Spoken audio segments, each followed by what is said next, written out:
오늘 주신 말씀은 누가복음 9장 1절로 2절 말씀입니다.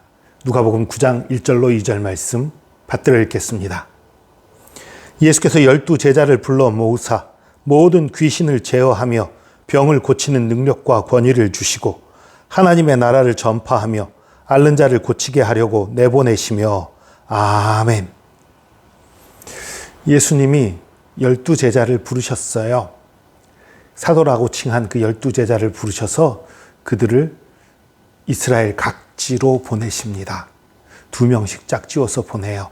오늘 본문에는 둘씩 짝지었다는 표현이 없지만 다른 복음서에는 그 표현이 있어요. 둘씩 짝지어서 보내는 거예요. 보내는데 그냥 보내지 않습니다. 능력을 주세요. 모든 귀신을 제어하며 병을 고치는 능력과 권위를 주셨어요. 그리고 보내는 거예요. 그냥 보내는 게 아니에요. 여러분, 이거 분명히 기억하십시오. 하나님께서 우리에게 무언가를 맡길 때가 있어요. 어떤 일을 맡길 때가 있어요. 그런데 그 맡겨지는 일들이 때로는 내가 감당할 수 없는 일, 내가 할 수 없는 일, 내 재능으로는, 내 힘과 내 능력으로는 도저히 할 수 없는 것처럼 보이는 일들이 있어요. 그때 어리석은 사람은 하나님 나 이거 못해요 하고 피하고 도망갑니다. 때로는 또 내가 하기 싫은 일이 맡겨지기도 하지요. 요나처럼 도망가기도 하지요. 그러나 지혜로운 자는, 슬기로운 자는 하나님 나 이거 못해요 도와주세요. 하나님이 맡기셨으니 하나님이 하세요. 내가 이 일에 쓰임받기 원합니다. 그런데 능력이 없으니 주님 내게 능력을 주시고 이 일을 감당케 해주세요. 이렇게 기도하는 거예요. 이게 지혜로운 자지요. 하나님이 우리에게 어떤 일을 맡긴다는 것은 그 일을 감당할 힘과 능력을 주신다는 것입니다. 그냥 보내는 게 아니에요. 그냥 막다른 골목으로 밀어넣고 힘든 거 맡겨서 힘들게 하고 그게 아니에요. 하나님께서 우리에게 어떤 일을 맡길 때에는 두 가지 측면이 항상 존재해요. 하나는요, 하나님 나라 확장을 위해서 그 일이 필요하니까 맡기는 게 하나 있어요. 그러나 또 하나 무엇입니까? 우리를 훈련시키려는 목적 또한 있는 거예요. 우리를 위한 거예요. 우리가 하나님을 위해서 뭔가 하는 게 아니라 하나님께서 우리를 위해 그 일을 맡겨주시는 거예요. 그러니까 이 제자들이 예수님이 이 전도여행 가라고 한 걸 거절했으면 어떻게 됐어요? 이 권위와 능력 못 받는 거예요. 귀신들을 제어하는 권위와 능력, 병을 고치는 권위와 능력 못 받는 거예요. 그러나 순종해서 가는 순간 그 권위와 능력이 그들에게 임한 거지요. 그들이 수많은 사람들의 병을 고쳤고 귀신들을 쫓아냈지요. 그리고 예수님이 전도 여행을 보내면서 당부한 것이 두 가지가 있습니다. 그러니까 어떤 자세로 가라 말고요. 무엇을 해라 하고 당부한 것이 무엇입니까? 첫 번째는 하나님의 나라를 전파하는 거예요.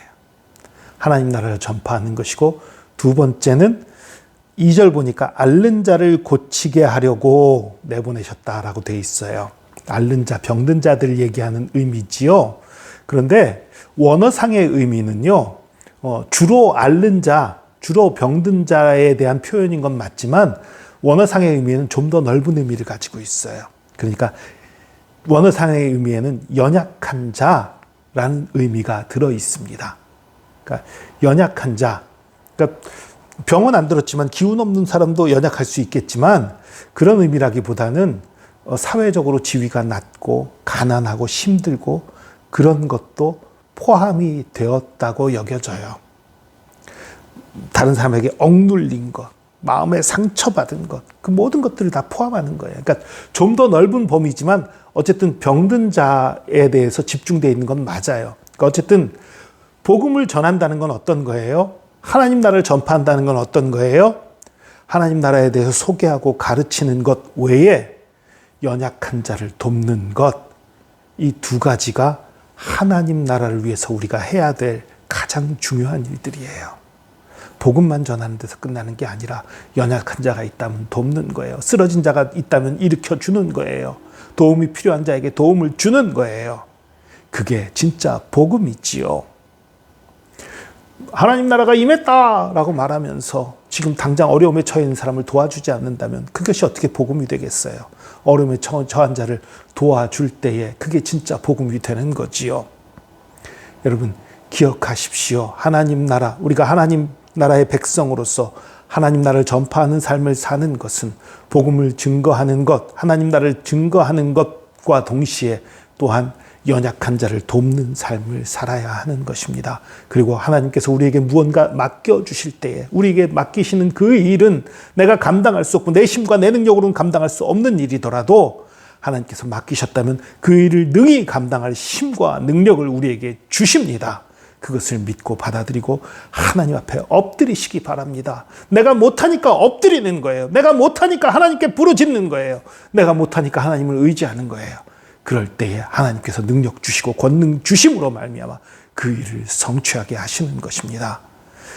2024년 저와 여러분에게 어떤 일들이 다가올지 모릅니다. 그러나 어떤 일이 다가오든 주님을 의지함으로 그 모든 일에서 승리하고 주님의 능력과 권능을 체험하는 저와 여러분 되기를 축복합니다. 기도하겠습니다.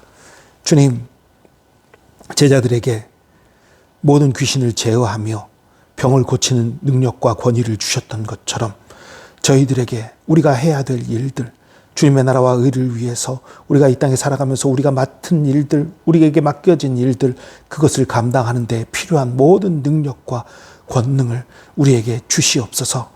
우리는 능력이 부족합니다. 지혜가 부족합니다. 힘이 없습니다.